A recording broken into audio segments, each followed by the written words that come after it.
নবী কোথাও যদি যাইতেন সর্বশেষ ফাতেমার থেকে বিদায় নিয়ে যাইতেন, আবার দাওয়াতের কাজ শেষ করে যখন রহমতের নবী বাসায় ঢুকতেন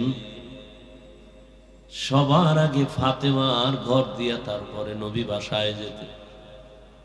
একদিন নবী আসছে, তার নাতি হাসান হুসাইনের খবর নেই, ফাতেমার খবর নেই। আজ নবী ঘরের দরজায় সালাম দিছে, আসসালামু আলাইকুম ইয়া আহলাল বাইত। ঘরের থেকে কোনো আওয়াজ নাই, নীরব নিস্তব্ধ। ও পর্দার আড়ালের মা বোনেরা ভালো করে শুনেন, রহমতের নবী ফাতেমার বাড়ির দরওয়াজায় দাঁড়িয়ে সালাম দিতেছেন, কোনো জবাব নাই। আবার আওয়াজ দিলেন, আসসালামু আলাইকুম ইয়া আহলাল বাইত। ও ঘরওয়ালা, দরজা খোল। এখনো কোনো আওয়াজ নাই। মায়ার নবী আবার পেরেশান হয়ে গেলেন, নাকি আমার নাতিও মারা গেল, না আমার ফাতেমাও মারা গেল। আবার আওয়াজ দিলেন, আসসালামু আলাইকুম ইয়া আহলাল বাইত। ঘর থেকে আওয়াজ আসতেছে ফাতেমার কণ্ঠে। রহমতের নবী, ঘরের মধ্যে চুপচাপ বসে আছি, দয়া করে আজ দেখা দিয়েন না, আপনার সামনে দাঁড়াবার মতো কোনো কাপড় আমার নাই। রহমতের নবী কান্না করেন। রহমতের নবী একটা চাদর দিয়ে কয়, মা চাদর পরে আসো। দরজা খুলে দেখে সামনে মাটির উপরে ফ্লোরে নাতি হাসান একদিকে ঘুমায়, হোসাইন একদিকে ঘুমায়। নানার কণ্ঠের আওয়াজ পাইয়া হাসান হুসাইন লাভ দিয়ে উঠে নানার গলা জড়ায় কাঁদে আর কয়, ও নানা, আম্মুর বিচার করো, আমাদের আজ খানা দেয় নাই, আমরা না খেয়ে কান্না করে করে মাটির মধ্যে পড়ে গেলাম। ফাতেমাও কাঁদে, হাসান কান্দে, নবীও কান্না করে। এমন করুন হালাত। ফাতেমা রাদিয়াল্লাহু আনহা বলেন, রহমতের নবী ঘরের চুলায় আগুন জ্বলে না, খানা নাই। আমার সন্তান আপনার নাতি হাসান হুসাইন কাঁদতেছে, কি দিব? পাতিলার মধ্যে পাত্রে পানি গরম করে সান্ত্বনা দিয়েছি, একটু অপেক্ষা কর, খানা রেডি হবে তারপরে খাবে। ওরা কান্না করতে করতে মাটির মধ্যে ঘুমিয়ে পড়েছে। রহমতের নবী কান্না করে, নবী খেজুর বের করে দিলে, নেও খেজুর, আমি খাই, তোমরাও খাও। রহমতের নবীর বরকতি হাত মুবারকের খেজুর খেয়ে 3 দিন 4 দিনের ক্ষুধা জাগায় নিবারণ হয়ে গেল। একটা সন্তান, কন্যা সন্তান বাবার ঔরসে থাকবে, সম্মান, বাবা তার রক্ষণাবেক্ষণ করবে। মেয়েটা বিয়া দেওয়া পর্যন্ত কোনো চাপ দেওয়া যাবে না, কষ্ট দেয়া যাবে না।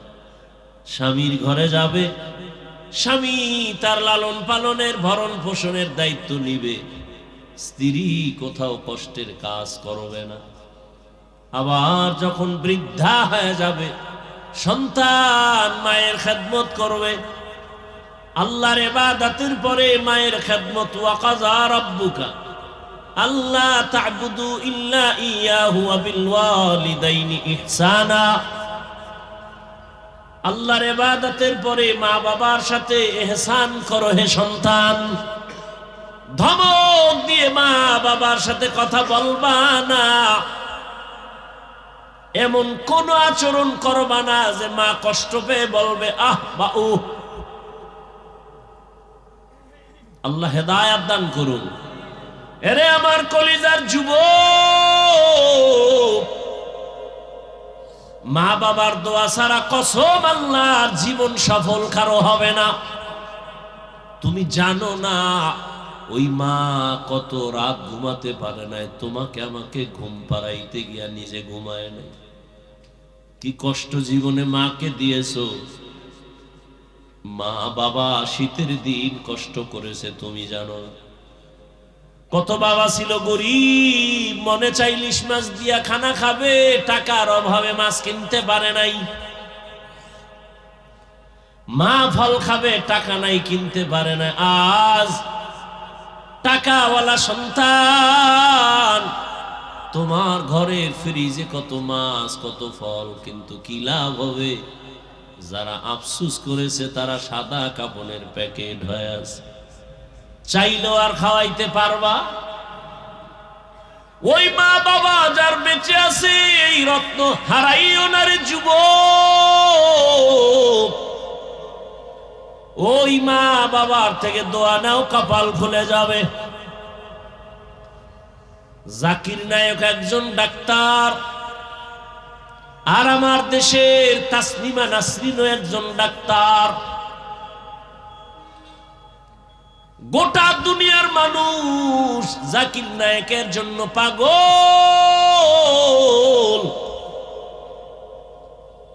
টাকার গরমে, ক্ষমতার গরমে।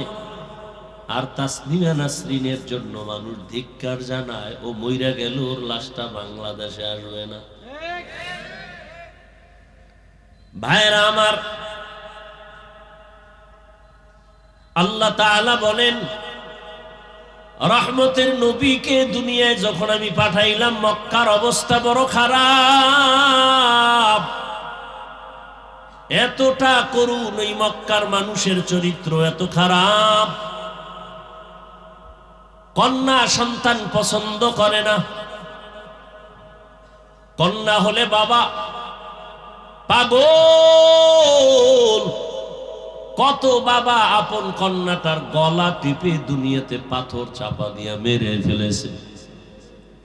অথচ তাকায় দেখছেন, যার ঘরে ছেলে আছে মেয়ে আছে, খবর নিয়ে দেখেন একটা ছেলের অন্তরে যেই পরিমাণ বাবার প্রতি মায়া ভালোবাসা, এর থেকে শতগুণ মায়া একটা মেয়ের অন্তরের ভেতরে চলে। মা বাবা অসুস্থ হয়ে গেলে ছেলে বলে সুস্থ হয়ে যাবে, আর মেয়েটা যদি শ্বশুর বাড়ি থাকে পাগলের মতো কান্না করে, আমার আব্বার কি হালাত। পাগলের মতো দৌড়ায়, আমার আব্বা অসুস্থ। ঘরে থাকতে চায় না, পাগলের মতো হয়ে যায়। রহমতের নবী বলেন, আমিও 4 কন্যার বাবা। আমার কন্যার কথা যখন মনে পড়ে সহ্য করতে পারি না। আমার কনিষ্ঠ কন্যা ফাতেমা। দেখেন, আমরা মানুষ, মুসলমান, আপনার আমার আল্লাহ এক, নবী এক, কোরআন এক, কাবা এক, ধর্ম এক, কালেমা এক, কি না আলাদা? অথচ আমি দাড়ি রাখি, আপনি দাড়ি রাখতেই চান না।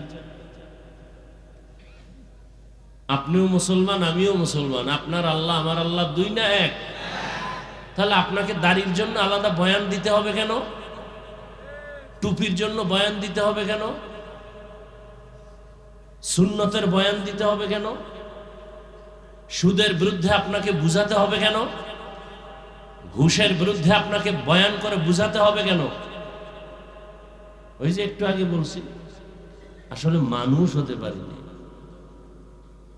যেই বয়ান আলেম ওলামারা, তাবলীগ ওয়ালারা, পীর সাহেবরা জুমার বয়ানে যেই পরিমাণ আপনাদের বয়ান করে, এর 1000 ভাগের 1 ভাগ বয়ান খালি হিন্দুদের করলে ওরা সব মদিনার আশেক হয়ে যেত।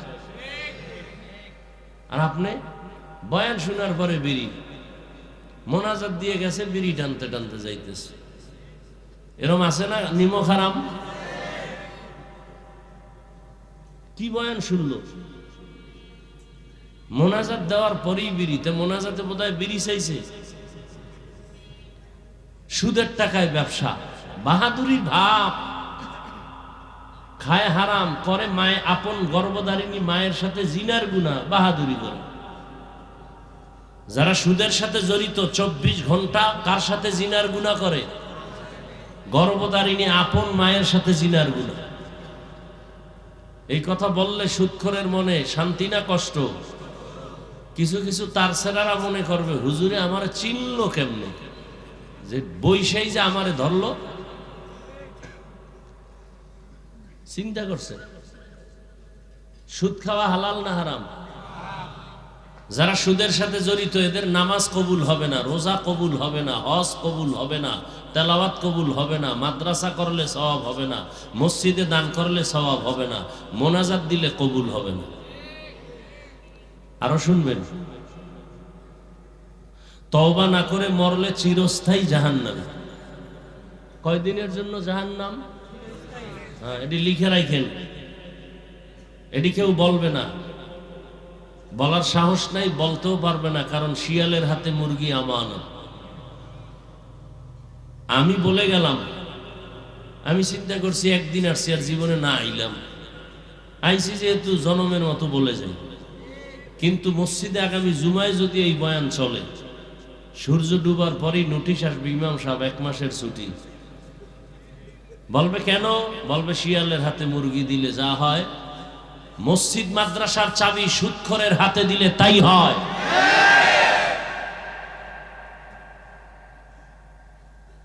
আল্লাহ হেদায়েত দান করুন। সুদখোরের মতো নিকৃষ্ট মানুষ দুনিয়াতে নাই। কয়েকটা সুদখোরের নাম লেখা ধান খেতে রাখলে ওই ধান খেতে আর পোকা আসে না। এবার বুঝেন ওরা কেমন দামি।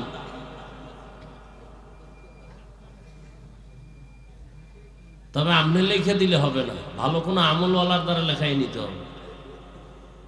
আপনি তো হাত না পাক, চোখ না পাক, জিহ্বা না পাক, অন্তর না পাক, আপনার কাজ হবে না। রাগ করতেছেন? আরে আমি আপনাকে এলাকায় থাকবো, এত ভয় কি? ইমাম সাহেব বললেন না ভয় আছে যে আগামী জুমায় পরের জুমায় দেখা হইব, একটু লজ্জা। হ্যাঁ, আল্লাহ হেদায়েত দান করুন। আয়াত হাদিসের তরজমাটা বলে নেই। আর রহমান আল্লামাল কুরআন খালাকাল ইনসান আল্লামাহুল বায়ান। কি আপনাদের এই আয়াতগুলো মোটামুটি জানা আছে না? হ্যাঁ, এই আয়াতের বিষয়বস্তু হলো মানুষ কাকে বলে। একটু আগে বলছি না আমরা মানুষ হতে পারি না। এই ব্যাখ্যাটা শুনলে বুঝবে না আসলেই আমরা কুত্তার চেয়েও খারাপ। হিংসা করা এটা কি মানুষের স্বভাব না কুত্তার স্বভাব? তাহলে আমি দেখতে মাওলানা মানুষ, কিন্তু হিংসা থাকলে আমার চরিত্রটা কুকুর থেকেও খারাপ। দলিল কোরআনের আয়াত 9 পারা সূরা আরাফ। সুযোগ আসতেছে বলবো, সময় থাকলে। আসলে বয়ান করার উদ্দেশ্য কি? বয়ানের মূল উদ্দেশ্য হলো জাহান্নাম থেকে জান্নাতের রাস্তা দেখানো। কি ভাই, আমার বয়ানের দ্বারা যদি আপনি জাহান্নাম থেকে বাঁচার পরামর্শই না পান, কোরআন হাদিস অনুযায়ী জান্নাতে আগাবার সেই পরামর্শ না পান, তো এটা বয়ানের মাকসাদ তো হাসিল হয় না। প্রত্যেকটা বয়ানের উদ্দেশ্য, বক্তার উদ্দেশ্য হবে একটা আল্লাহ ভোলা মানুষকে আল্লাহর দিকে আগায় দেওয়া। তাআল্লুক মা আল্লাহ, আল্লাহর সাথে কিভাবে সম্পর্ক তৈরি হবে, এই বয়ান।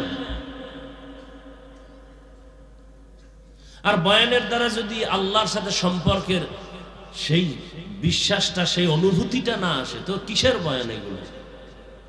আপনাকে এত বয়ান করে, যে একটু আগে বললাম আমিও মুসলমান, আপনিও মুসলমান, আমি টুপি খুলতে চাই না, আপনি টুপি দিতে চান না, কারণ কি? আপনার আমার আল্লাহ এক, নবী এক, কোরআন এক, কাবা এক, ধর্ম এক, কালেমা এক। আমি দাড়ি কাটতে চাই না, আপনি রাখতে চান না, কারণ কি? আমি বেপর্দায় চলতে চাই না, লজ্জা, আপনি বেপর্দায় পর্দা করতে চান না, লজ্জা, কারণটা কি? আপনাকে টাকা দিব 500 টাকা, আপনি টুপি পরেন, এরপরে কেমন তোর টাকা তুই খাইয়া মর, টুপি দিব না, মাথা গরম হয়। আর আমাকে যদি বলে তোমাকে চেয়ারম্যান এমপি বানাবো, তুমি টুপি আর দাড়ি কেটে ফেলো, বলবো পৃথিবী দিয়া দাও, তারপরও দাড়ি কাটবো না। বিষয়টা কি? বিষয় কি? বিষয় কিচ্ছু না। ধোঁয়ার গন্ধ আসে কেন?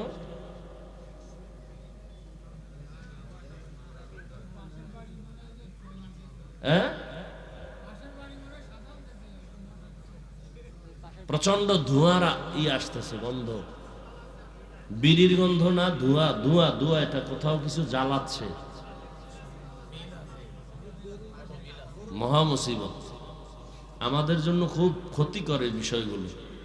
ওই আইসা ঢুকছি রুমে, একেবারে হুজুরে আসবে, একেবারে খুব মোহাব্বত লাগে, এমন স্প্রে মারছে, 5 মিনিট গামছা দিয়ে নাকটা আটকায় রাখছে। আবেগ, কঠিন ধোঁয়ার গন্ধ আসতেছে, অসহ্যকর অবস্থা, কঠিন অবস্থা, শ্বাস বন্ধ হয়ে যাওয়ার অবস্থা। এরা চিন্তা করে যে হুজুরে আসছে যেহেতু একটু টের পেয়ে যাও, আমরা এই সিপার ভিতরে আছি।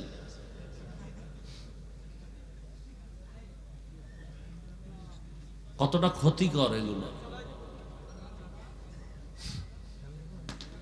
ফ্যান দিলে দিতে হবে সামনে থেকে, সামনে থেকে এদিকে দিতে হবে, তাও আস্তে দিতে হবে, জোরে না। আবার এই তো আর এক মেশিন ছাড়লেন আওয়াজ দিয়ে, বন্ধ করেন।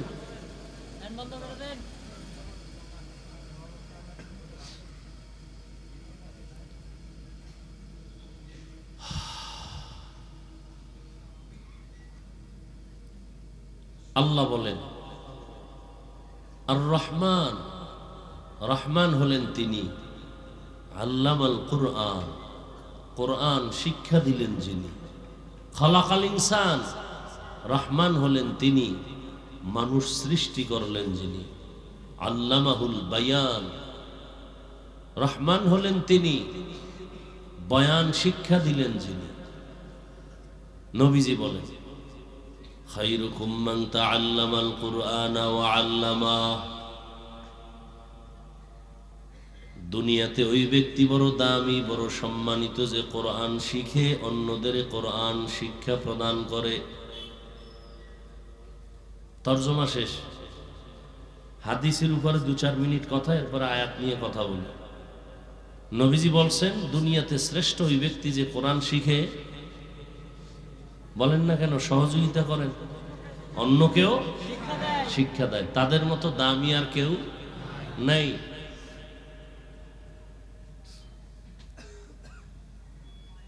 এটার দ্বারা কি মাকসাদ, কি উদ্দেশ্য, কি খুব খেয়াল করে। যেমন মাদ্রাসায় ওস্তাদ ছাত্রদেরকে ডাইরেক্ট পড়ায়, পড়ো আলিফ বা তা, এটা ডাইরেক্ট কোরআন শিখানো। এই ওস্তাদের যেমন মূল্য, ছাত্রের যেমন শ্রেষ্ঠত্বের মূল্য, ঠিক তেমনি ভাবে যারা কোরআনের ব্যাখ্যা শিখায়, যেমন এখানে কোরআন হাদিসের বয়ান হবে, আপনারা শিখবেন, আমরা 2-4টি কথা বলবো, এটাও ওই হাদিসের মিসদাক অনুযায়ী শ্রেষ্ঠ মজলিস। এ কারণে নবীজি কি বলছেন এই মজলিসটা সম্পর্কে? নবীজি বলেন যারা কোরআন ও হাদিসের মজলিসে বসবে আর উলামায়ে আহলে হকদের 2টি কথা কোরআন হাদিস থেকে শুনে 2-একটা মাসআলা মুখস্থ করবে, শিখবে, এক মাসআলার বরকতে 100 রাকাত নফল নামাজের সওয়াব পেয়ে যাবে। যদিও মজলিসে অনেকগুলো ইসলামের বিধিবিধান শিখতে পারে, নবীজি বলেন 1000 রাকাত নফল নামাজের সওয়াব পেয়ে যাবে। আরো কত বরকতের কথা। এই যুবক, ঢুকলা কেন আর উঠো কেন? আমাদের ক্ষতি করার জন্যই আল্লাহ তোমাদের দুনিয়ায় পাঠাইছেন।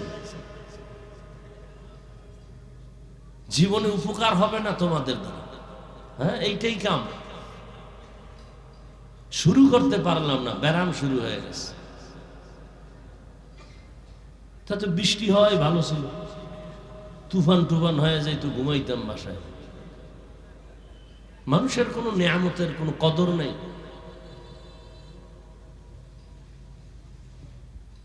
বসার যদি দীর্ঘ টাইম বসার অভ্যাস না থাকে, কেন আমাদের চোখের নজরে থাকেন? আপনারা দূরে থাকেন, কমিটি মাইক লাগাইছে না দূরে? আপনাদের ব্যারামওয়ালাদের জন্যই তো এত দূরে মাইক লাগাবে, যে বহু দূরে বসে বিড়ি টানবেন আর ওয়াজ শুনবেন, ফজর নামাজ না পড়ে ঘুমাবেন, খালাস। আমাদের সামনে আসবেন, বসবেন, আবার ডিস্টার্ব কেন করবেন? অন্যের ক্ষতি কেন করবেন বলেন? কত মানুষ বসে বয়ান শুনতেছে, আপনি উঠে গিয়ে কতটা ডিস্টার্ব করেন।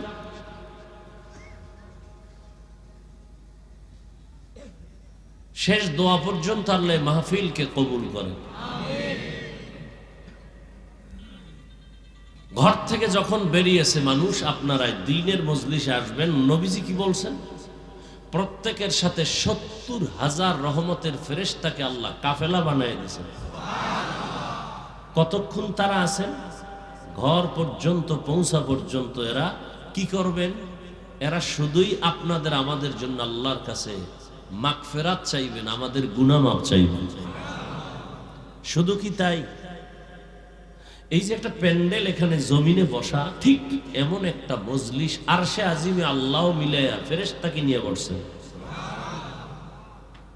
সেখানে কি আলোচনা করতেছে? আমরা এখানে আলোচনা করি আল্লাহর গুণগান, ওখানে আলোচনা হচ্ছে আমাদের গুণগান।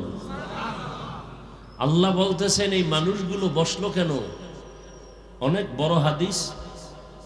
কেন আসছে এরা? টাকা চায় কেন? বাড়ি না, গাড়ি না, কেন? আল্লাহ আপনাকে চায়, আর জান্নাত চায়, আর জাহান্নাম থেকে মুক্তি চায়। নবীজি বলেন, আল্লাহ জিজ্ঞাসা করেন ফেরেশতারা আমাকে দেখছে? না। যদি দেখতো? আল্লাহ তো কলিজা ফেটে আপনার জন্য পাগল হয়ে মরে যাইত। আমার জান্নাত দেখছে? কয় না। যদি দেখতো? দেখলে তো পাগল হয়ে সারা জীবন জান্নাতের দিকে দৌড়াতো। জাহান্নাম দেখছে? বলে না। যদি দেখতো? জীবন দিয়া হলো জাহান্নাম থেকে ভাগার চেষ্টা করত। আল্লাহ বলেন, তোমরা যেহেতু সাক্ষী দিলা, এবার তোমরা সাক্ষী থাকো। আমি বলতেছি এরা এখানে আসা মাত্র আমি সবার জীবনের সব গুনাহ মাফ করে দিই।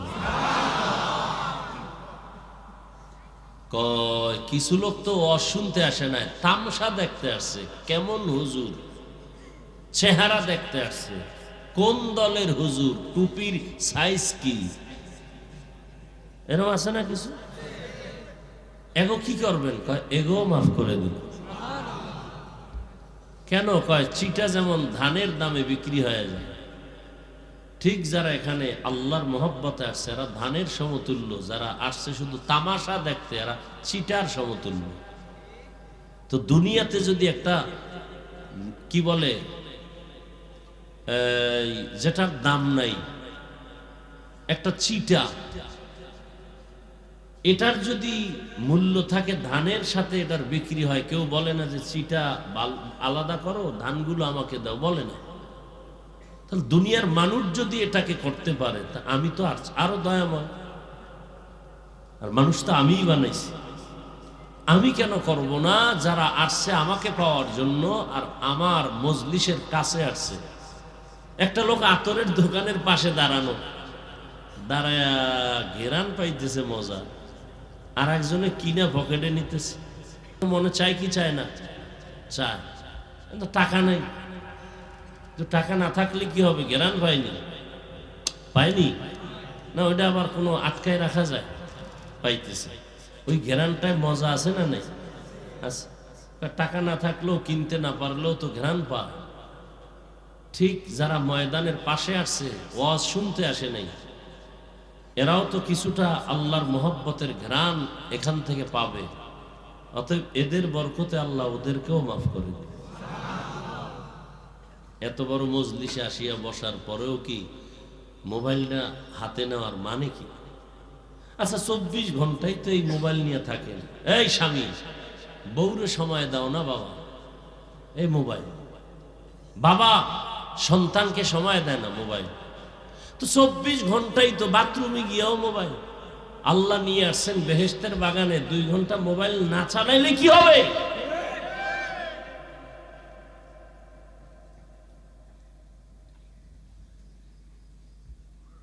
সবসময় তো মোবাইল নিয়ে থাকেন। বেহেশতের বাগানে 1-1.5 ঘন্টা মোবাইল হাতে না আনলে কি হবে, কি ক্ষতি হবে বলেন?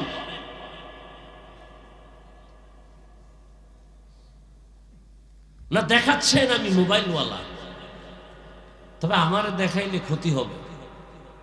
বয়ানের পরে দেখবেন জিনেরা মোবাইল নিয়ে গেছে, বহু জিন এখানে আছে মোবাইল নেওয়ার জন্য। জিনেরা দেখা যায়, মোবাইল চোরেরও দেখা যায়। খালি কপালে হাত দিয়া মাইকলারা কইবে মোবাইল ঘোষণা দাও, আবার ওই স্টেজের তলে জুতার তলে খুঁজে মোবাইল নিয়েছে, জিনের তলে খুঁজে মোবাইল, এখানে মোবাইল আছে। মোবাইল দেখাইন না, জিনরা দেখলেই কিন্তু টার্গেট করবে যে না এইটা নিলে 2 দিনের বাজার হবে। দেখেন না, জিনেরা দেখলেই কিন্তু নিয়ে যায়। শেষে আমও যাবে, সালাও যাবে। আল্লাহ, তাহলে এটা একটা শ্রেষ্ঠ মজলিস। কিসের কারণে? কোরআনের কারণে। কিসের কারণে?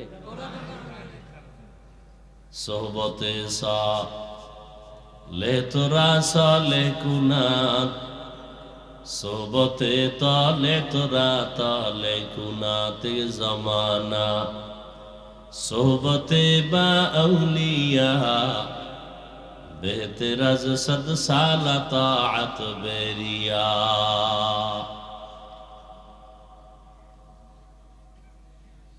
কোরআনের বরকতে এত সম্মান। কোন একজন আহলে হক উলামায়ে কেরামের কেউ দামি কোন বুজুর্গ, তাহাজ্জুদওয়ালা কোন আলেম কোন এলাকা দিয়ে যদি হেঁটে যায়, কোরআনের বরকত ওই আলেমের কারণে ওই এলাকার কবরের আযাব আল্লাহ মাফ করে দেন। নবীজিরে আর দেখা যাবে না, আর নবী আসবেন না আমাদেরকে কালেমার দাওয়াত দেওয়ার জন্য। নবী বলেন আমার জায়গায় আমার একদল নিরেট বন্ধু থাকবে, তারা হবে উলামা। ইন্নাল উলামা ওয়ারাসাতুল আম্বিয়া। উলামায়ে কেরাম আম্বিয়ায়ে কেরামের ওয়ারিস। এদের দাম কত জানো? এরা যতটা কদম দেয়, কদমে কদমে গুনাহ মাফ। সুবহানাল্লাহ। না নূরের ফেরেশতারা ইলম ওয়ালাদের পায়ের নিচে তাদের পাখা বিছায়া দেন। হাত্তাল হিতানু ফিল মা, পানির মধ্যে যত মাছ আছে এগুলো কোরআনওয়ালা ইলম ওয়ালার জন্য অল টাইম দোয়া করে। এলেমের বরকত, এলমেরা এজাজ করদান বেহিসাব, খালকেরা দাদান জওয়াবে বা সওয়াব, হক না দারত দোস্তে খলকা জারেরা, নিস্তে ই খসলত একে দিনদারেরা। একজনে আলেম না, কোরআন হাদিস জানে, সে যদি সারা রাত দাঁড়ায় দাঁড়ায় যায় নামাজে নামাজ পড়ে, আর একজন আহলে হক আলেম বিছানায় এশার নামাজ পড়ে ঘুমায়, সাধারণ মানুষের নামাজের ইবাদতের চেয়েও আলেমের ঘুমের মূল্য আল্লাহর কাছে বেশি।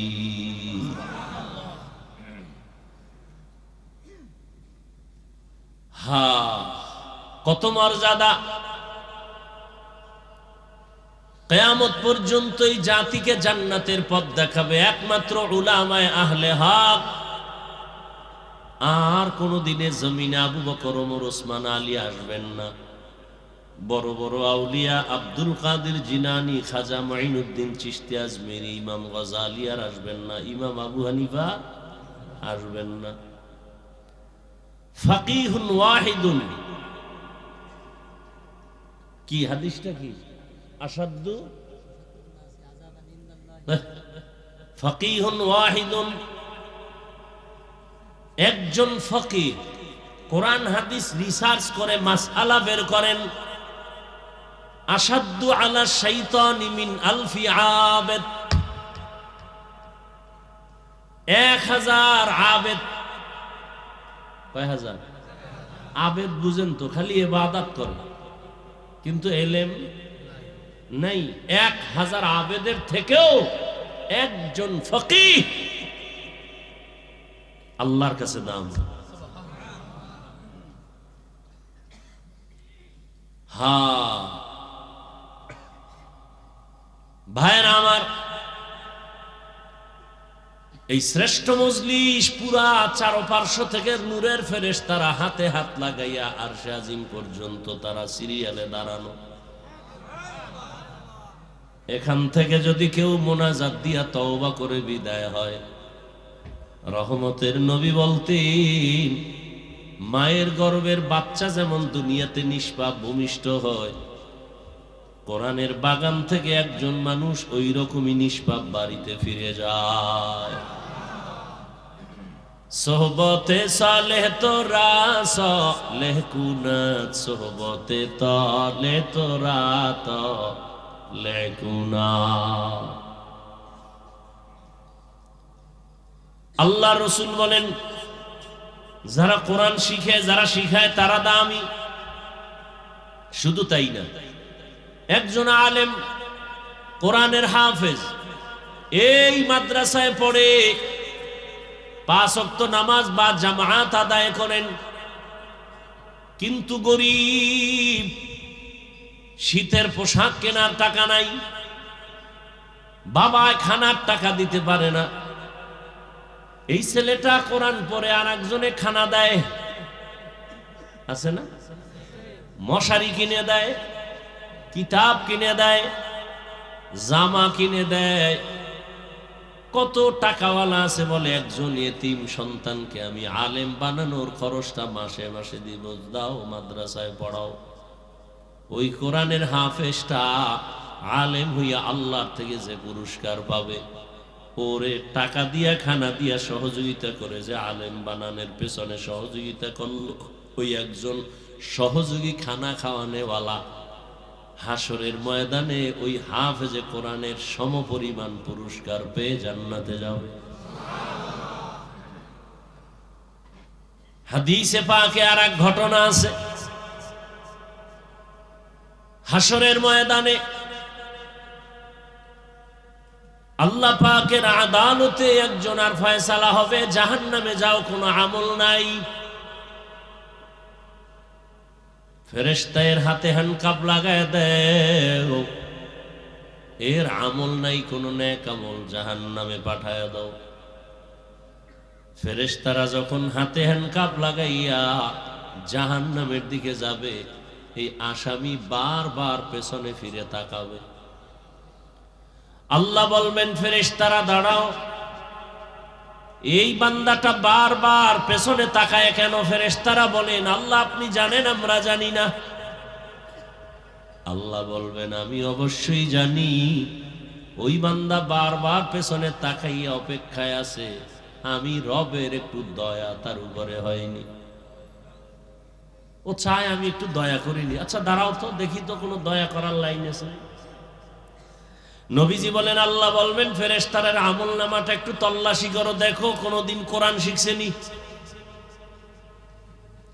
আমল নামা তল্লাশি দিয়ে দেখবে কোনদিন কোরআন হাতেও নেয় নাই।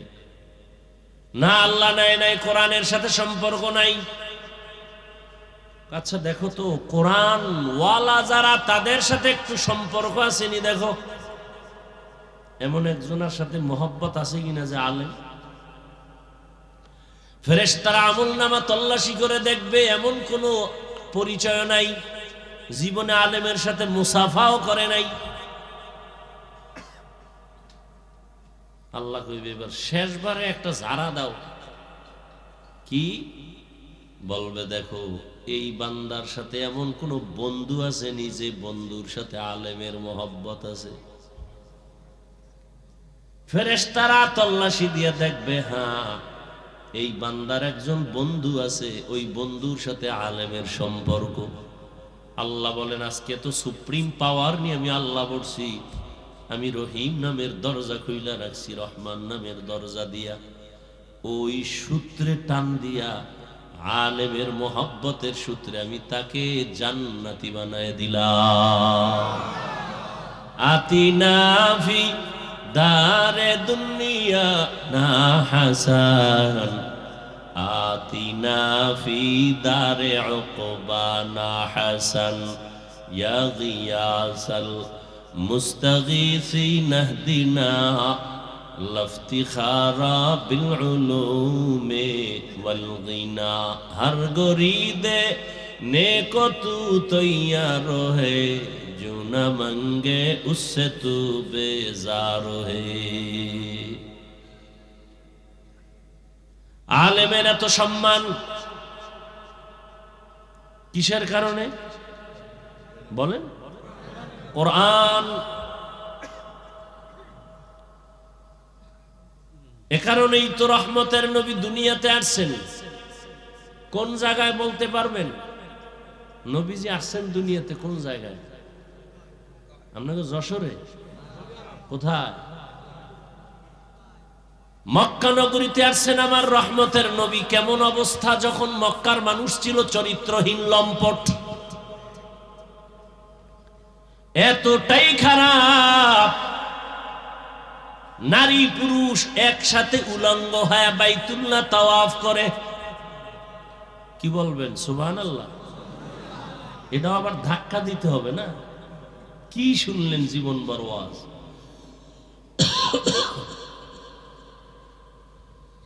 এতটাই খারাপ, ঘরে কোনো কন্যা সন্তান হলেই বাবার মাথা গরম, মেরে গলা টিপে মেরে ফেলে। নারী সমাজের বোঝা, নারী দেখতে পছন্দ লাগে না। কন্যা হলেই বাবার মাথা নত হয়ে যায়, সমাজে মুখ দেখাবো কেমনে? ছেলে হলে খুশি। বুঝেন কত খারাপ?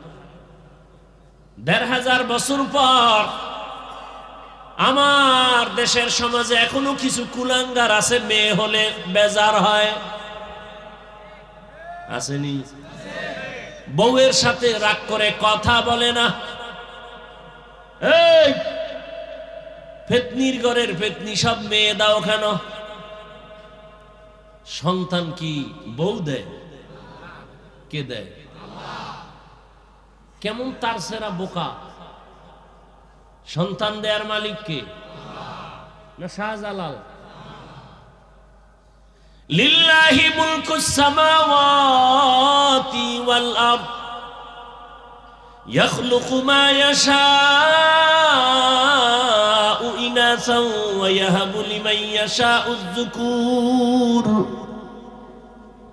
আও ইউযাওবিজুহুম যুকরানা ওয়া ইনাসা ওয়া ইয়াজআলু মান ইয়াশাউ আকীমা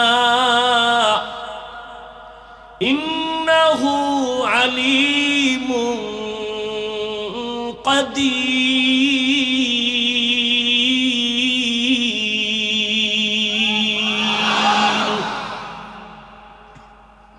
আসমান জমিনের মালিক কে? খালি মানুষের পাওয়ারের মালিক জনগণ, এটা আল্লাহর কাছে নাই। হ্যাঁ, যদি কেউ বলে সব ক্ষমতার মালিক জনগণ, কে সব ক্ষমতার মালিক? কে? আহা, অতুইজ্জু মান তাশাউ ওয়া তুযিল্লু মান তাশাউ বিয়াদিকাল খায়র ইন্নাকা আলা কুল্লি শাইইন কাদির। সব ক্ষমতার মালিক কাদেরে কুদরত দারি বর কামাল আনতা রব্বি আনতা হাসবি যুল জালাল তুহি কাদের জলিলুল্লাহ জাহাদার बहर हाल तू ही मेरा नेगाहदार। কষ্ট হইতেছে না? কয় ভাই আপনার দাওয়াত, বলে আলহামদুলিল্লাহ। কয় আপনার বাড়ি? কয় নাউজুবিল্লাহ। जिंदगी में बंदगी तू करना है, जिंदगी में बंदगी तू करना है, जिंदगी बे बंदगी शर्मिंदा है, जिंदगी बे बंदगी शर्मिंदा है। दुनिया में हो दुनिया का तलबगार न हो,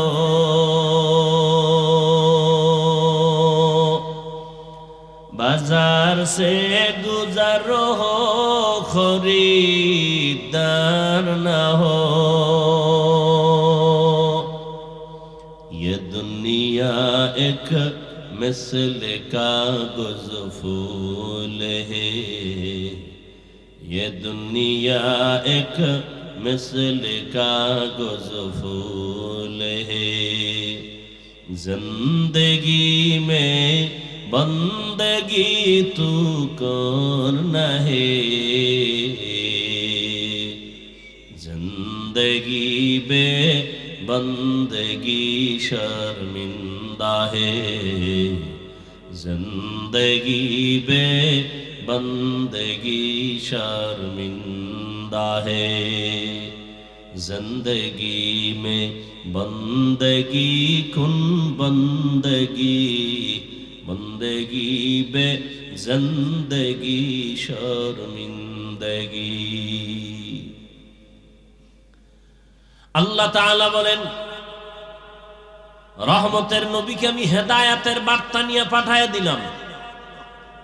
মক্কার মানুষ এতটা খারাপ, কন্যা পছন্দ করে না, গলা টিপে মেরে ফেলে,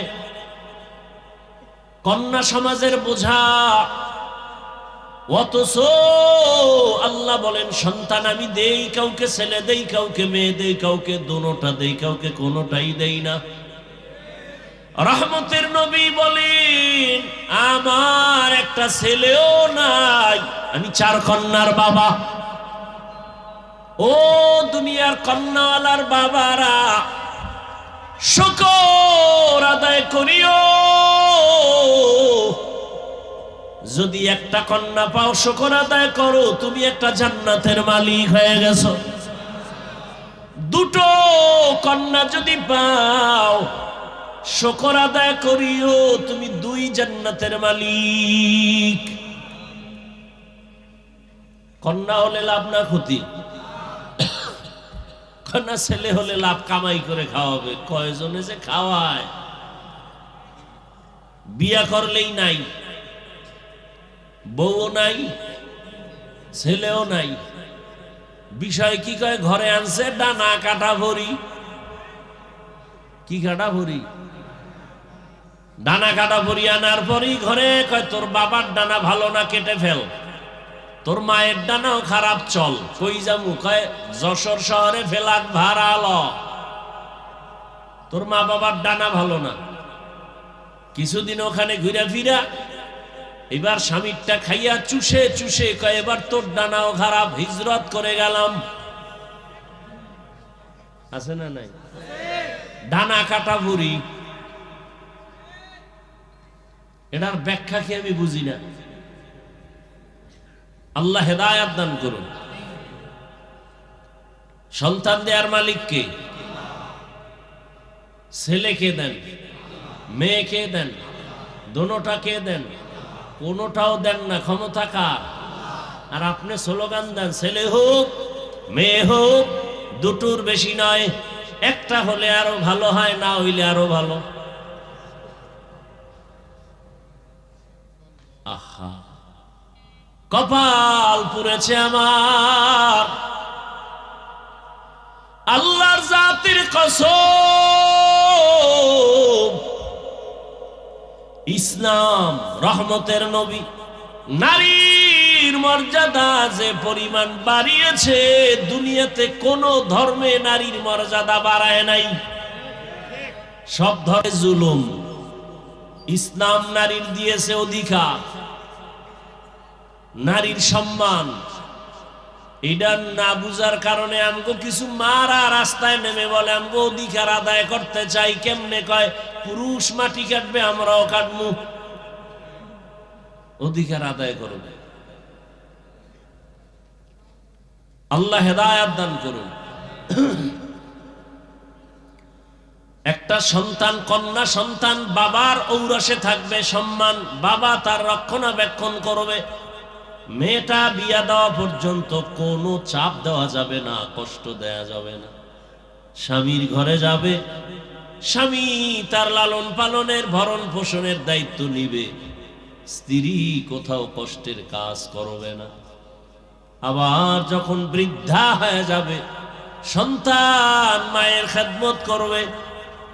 আল্লাহর ইবাদতের পরে মায়ের খেদমত। ওয়া কাযা রাব্বুকা আল্লা তা'বুদু ইল্লা ইয়াহু ওয়া বিল ওয়ালিদাইনি ইহসানা।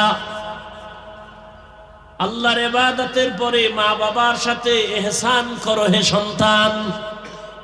ধমক দিয়ে মা বাবার সাথে কথা বলবা না, এমন কোন আচরণ করবা না যে মা কষ্ট পেয়ে বলবে আহ বা উহ। আল্লাহ হেদায়েত দান করুন। এরে আমার কলিজার যুবক, মা বাবার দোয়া ছাড়া কসম আল্লাহর জীবন সফল কারো হবে না। তুমি জানো না ওই মা কত রাত ঘুমাতে পারে নাই, তোমাকে আমাকে ঘুম পাড়াইতে গিয়া নিজে ঘুমায় নাই। কি কষ্ট জীবনে মাকে দিয়েছো। মা বাবা শীতের দিন কষ্ট করেছে, তুমি জানো না।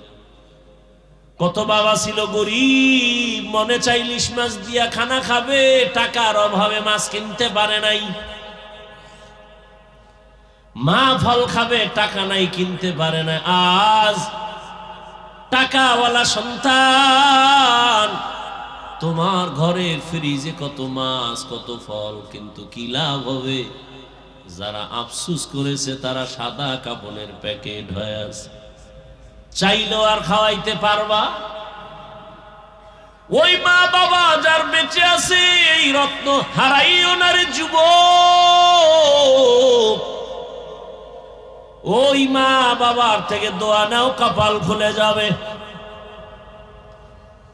জাকির নায়ক একজন ডাক্তার, আর আমার দেশের তাসনিমা নাসরিনও একজন ডাক্তার। গোটা দুনিয়ার মানুষ জাকির নায়কের জন্য পাগল।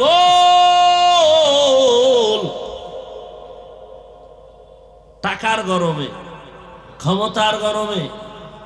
আর তাসনিমা নাসরিনের জন্য মানুষ ধিক্কার জানায়। ও মইরা গেল, ওর লাশটা বাংলাদেশে আসবে না। ভাইরা আমার,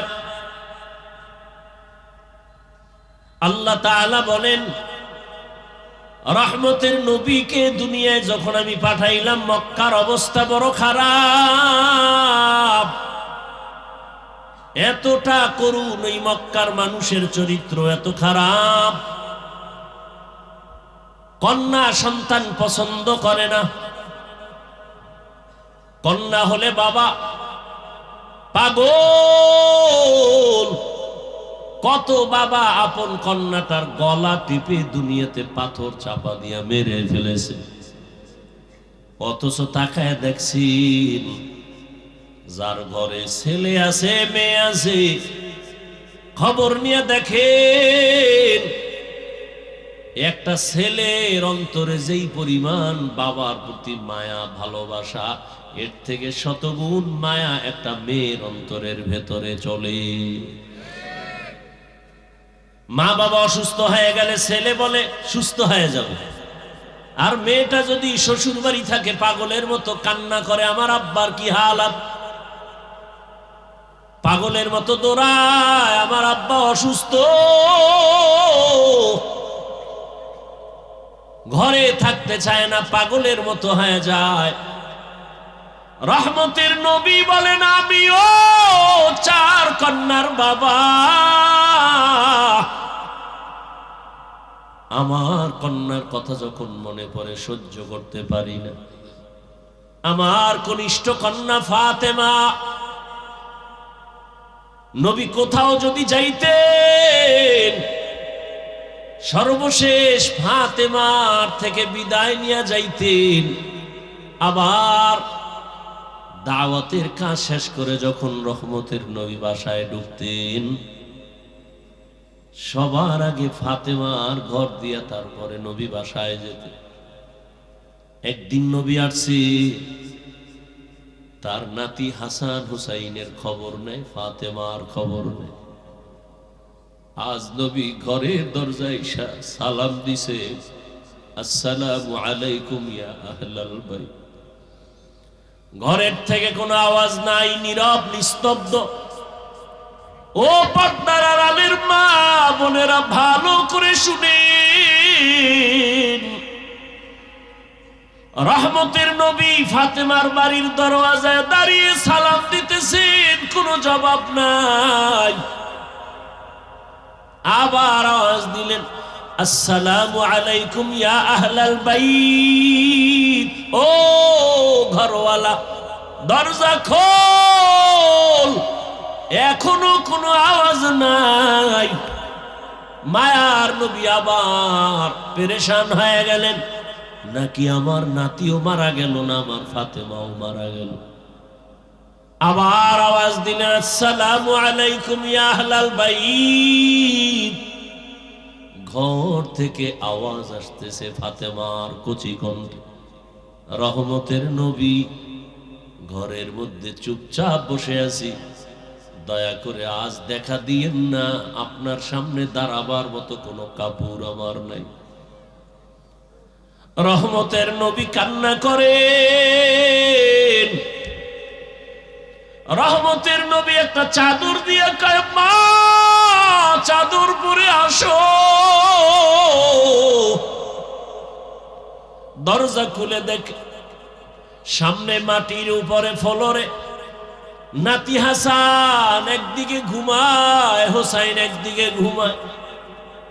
নানার কণ্ঠের আওয়াজ পাইয়া হাসান হুসাইন লাভ দিয়ে উঠে নানার গলা জড়ায় কাঁদে আর কয়, ও নানা, আম্মুর বিচার করো, আমাদের আজ খানা দেয় নাই, আমরা না খেয়ে কান্না করে করে মাটির মধ্যে পড়ে গেলাম। ফাতেমাও কাঁদে, হাসান কান্দে, নবীও কান্না করে। এমন করুন হালাত। ফাতেমা রাদিয়াল্লাহু আনহা বলেন, রহমতের নবী ঘরের চুলায় আগুন জ্বলে না, খানা নাই।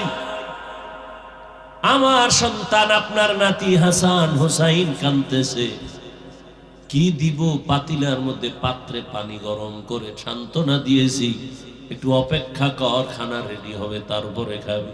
ওরা কান্না করতে করতে মাটির মধ্যে ঘুমিয়ে পড়েছে।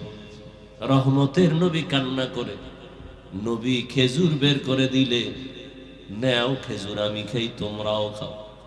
রহমতের নবীর বরকতি হাত মুবারকের খেজুর খেয়ে 3 দিন 4 দিনের ক্ষুধা জাগায় নিবারণ হয়ে গেল।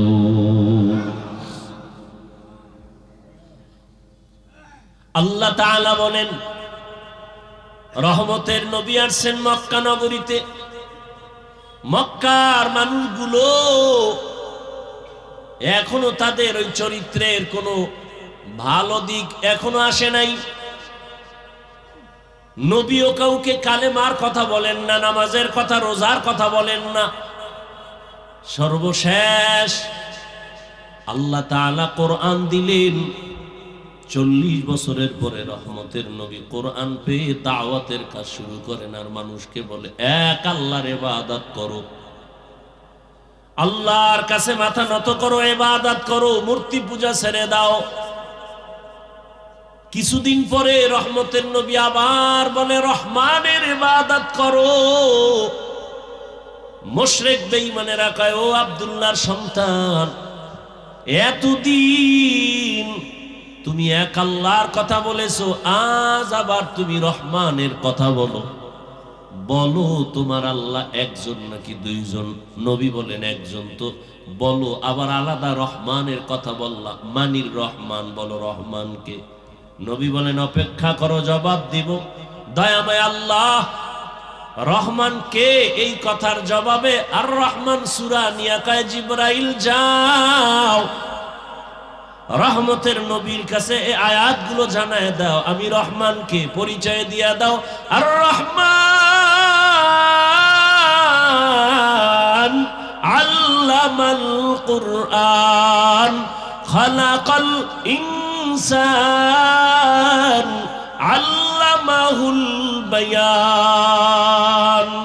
রহমান হলেন তিনি, কোরআন শিক্ষা দিলেন যিনি। রহমান হলেন তিনি, মানুষ সৃষ্টি করলেন যিনি।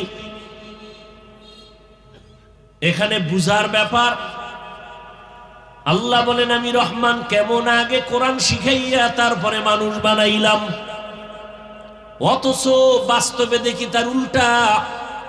আল্লাহ আগে আমাদের সৃষ্টি করেছেন, তারপরে আমরা বড় হয়ে কোরআন শিখেছি।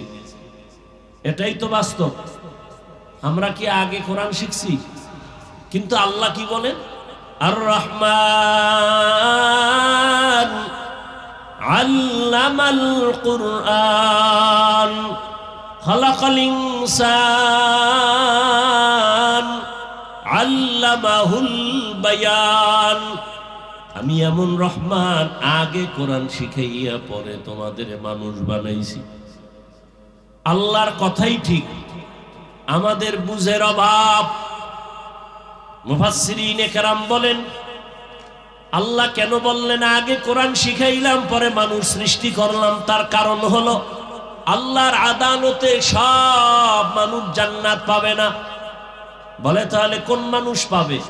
বলে দুনিয়াতে মানুষ আবার কয়েক ভাগে ভাগ করে। একদল বংশগত মানুষ, আর একদল জন্মগত মানুষ, আর একদল হলো গুণের মানুষ, গুণগত মানুষ। আল্লাহর কাছে বংশ পরিচয়ের মানুষটা জান্নাত পাবে না, জন্মের পরিচয়ের মানুষটা জান্নাত পাবে না, একমাত্র গুণের মানুষ জান্নাত পাবে। এবার বুঝার চেষ্টা করি গুণের মানুষ কাকে বলা হয়। আদম নবী আমাদের বংশদাতা বাবা, তার বংশে আমরা আসছি, আমরা বংশগত মানুষ। এই পরিচয়ে জান্নাত পাওয়া যাবে না, কারণ আদমের বংশে জন্ম নিলেই যদি জান্নাত পায় তো হিন্দুরাও পাবে, বৌদ্ধরাও পাবে, ইহুদিরাও পাবে। এই পরিচয় হবে না। আমার বাবার ঔরসে আমার জন্ম, আমি জন্মসূত্রে সন্তান, এই পরিচয়ে জান্নাত পাওয়া যাবে না। একমাত্র গুণগত মানুষগুলো জান্নাত পাবে। গুণের মানুষ বুঝার জন্য একটা মূলনীতি মনে রাখবেন। দুনিয়াতে যত বস্তু বানায়, বানানেওয়ালারা এমনে বানায় না, কোনো কাজের জন্য। যেমন আমি মাউথ নিয়ে কথা বলি, মেশিনে টাইনা হরেন থেকে কথাটা অনেক দূরে ভাষায় দিতেছে। এক কথায় মাইকওয়ালা মাইক যখন বানাইছে, কি কাজের জন্য? বলে আওয়াজটা দূরে নেওয়ার জন্য। কথা ঠিক না? আজীবন মনে রাখবেন, যেই বস্তুটা যেই কাজের জন্য বানায় ওই কাজটাই হলো ওই বস্তুর গুণ। বলেন তো মাইকের গুণ কি? আওয়াজ দেওয়া। বাতিওয়ালা বাতি বানাইছে কেন? আলো দেওয়ার জন্য। তাহলে বাতির গুণ কি? আলো দেওয়া। পাখাওয়ালা পাখা বানায় কেন? বাতাস দেওয়ার জন্য। পাখার গুণ কি? বাতাস দেয়া। মাইক যদি আওয়াজ না দেয় বলবে এটাকে ভেঙ্গে ফেলে দাও, এটা গুণের মাইক না। বাতি যদি আলো না দেয় বলবে এটা ফেলে দাও, এটা গুণের বাতি না। এবার আমাকে জবাব দেন, দয়াময় রব্বুল আলামিন মানুষ কেন বানাইছেন? কি বিড়ি টানার জন্য? আলেমরে গালি দেওয়ার জন্য? মা বাবার সাথে বেয়াদবি করার জন্য? কেন বানাইছেন? ওয়ামা খালাকতুল জিন্না ওয়াল ইনসা ইল্লা লিয়াবুদুন মা খালাকতুল জিন্না ওয়াল ইনসি বাখা জুজ ইবাদত নিস্তে মাকসুদ আজ্জাহা। দয়াময় আল্লাহ মানুষ বানাইছেন ইবাদতের জন্য। কোন কাজের জন্য? ইবাদত। অতএব মানুষের গুণের নাম হলো ইবাদত। আল্লাহ ইবাদতের জন্য মানুষ বানিয়েছেন। ভালো করে খেয়াল করেন, তাহলে মানুষের গুণের নাম। এখন এই ইবাদতটা কি মন গড়া না কোনো নিয়ম আছে? আছে, আছে। কয় নিয়ম জানতে হলে কোথায় যাও? বলে কোরআন ধরো। সব নিয়ম কোথায় আছে? কয় কোরআন বুঝি না কেমনে? কয় হাদিস ধরো, কোরআনের ব্যাখ্যা হাদিস। বলে কোরআন হাদিস কিছুটাই পারি না। বলে কোরআন হাদিস বুঝার জন্য উলামায়ে কেরামের কাছে যাও। উলামায়ে কেরামের থেকে কোরআন হাদিসের ব্যাখ্যা যাই না, নিয়ম অনুযায়ী ইবাদত করলে তুমি গুণের মানুষ। গুণের মানুষ হলেই তুমি বিনা হিসাবে জান্নাতি। এই দিকে ইঙ্গিত করে আল্লাহ বলেন আর রহমান আল্লামাল কুরআন খালাকাল ইনসান। আমি রহমান কোরআন শিখাইয়া মানুষ বানাইছি। অর্থাৎ যারা কোরআনের নিয়ম যাই না ইবাদত করবে তারা গুণের মানুষ, এরা জান্নাতি। তাহলে গুণের মানুষ হতে হলে লাগবে কোরআন, কোরআন বুঝতে হলে লাগবে হাদিস, হাদিস কোরআন বুঝতে হলে লাগবে ওলামা। তাহলে সব কথার মূল কি? কোরআন হাদিস না বুঝা ইবাদত হয় না। ইবাদত না করলে গুণের মানুষ, গুণের মানুষ না হলে জান্নাত কপালে আসবে। এদিকে ইঙ্গিত করে আল্লাহ কয় কোরআনের মাধ্যমে ইবাদত করিয়া যারা গুণের মানুষ হবে তারা জান্নাতি। আল্লাহ বলেন এদিকে ইঙ্গিত করে বললাম আমি আগে মানুষ বানাই নাই, আগে কোরআন শিখায় তারপরে মানুষ বানাইছি। ও আল্লাহর বান্দারা, এই গুণের মানুষ তৈরি হওয়ার ফ্যাক্টরির নাম হলো মাদ্রাসা। সারা দুনিয়ার বেঈমান আর মুনাফিকরা পাগল হয়ে গেছে মাদ্রাসা তালা লাগাও, মাদ্রাসা বন্ধ করো। কি এইবার শিখবে কি?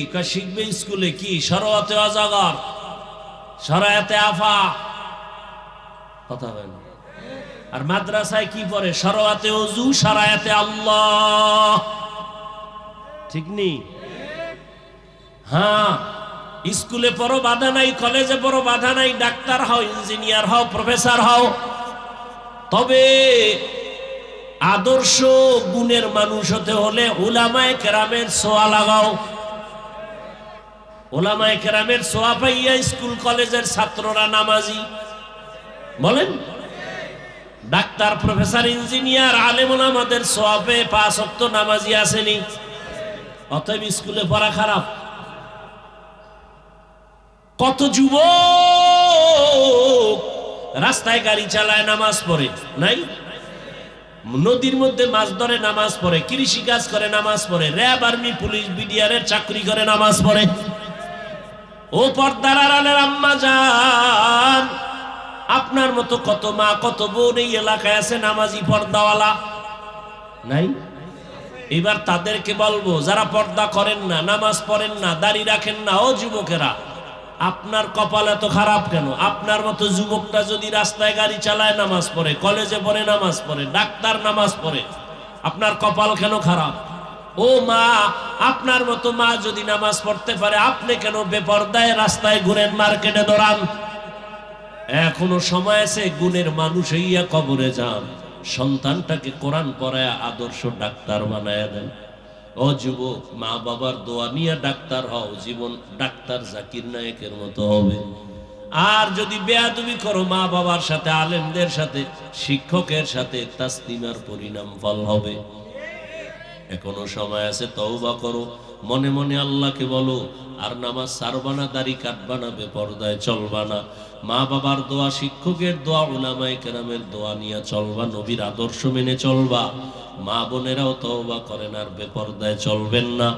সন্তানটাকে কোরআনওয়ালা বানাবেন, ডাক্তার ইঞ্জিনিয়ার বানাবেন, পর্দা করবেন, স্বামীর মাল হেফাজত করবেন। মুরব্বীরাও তওবা করেন, আর নামাজ ছাড়বেন না, বেপরদায় চলবেন না। সন্তানটাকে আদর্শ ইঞ্জিনিয়ার, প্রফেসর, ডাক্তার বানাবেন। তওবা করার মতো যদি অন্তর থাকে, মুনাফিকি না থাকে, খাঁটি তওবার নিয়তে দুটো হাত আল্লাহকে দেখায় দেই। আয় আল্লাহ, হাতগুলো কবুল করে নেন, তওবা কবুল করে নেন, তওবার উপরে মজবুত হয়ে চলার তৌফিক দান করেন, আমিন। আলহামদুলিল্লাহি রাব্বিল আলামিন। والصلاة والسلام على سيد الأنبياء والمرسلين وعلى آله وأصحابه أجمعين. يا أرحم الراحمين، يا أرحم الراحمين، يا أرحم الراحمين. رب ارحمهما كما ربياني صغيرا. اللهم إنك عفو كريم تحب العفو فاعف عنا. اللهم إنا نسألك رضاك والجنة ونعوذ بك من سخطك والنار. اللهم إنا نعوذ بك من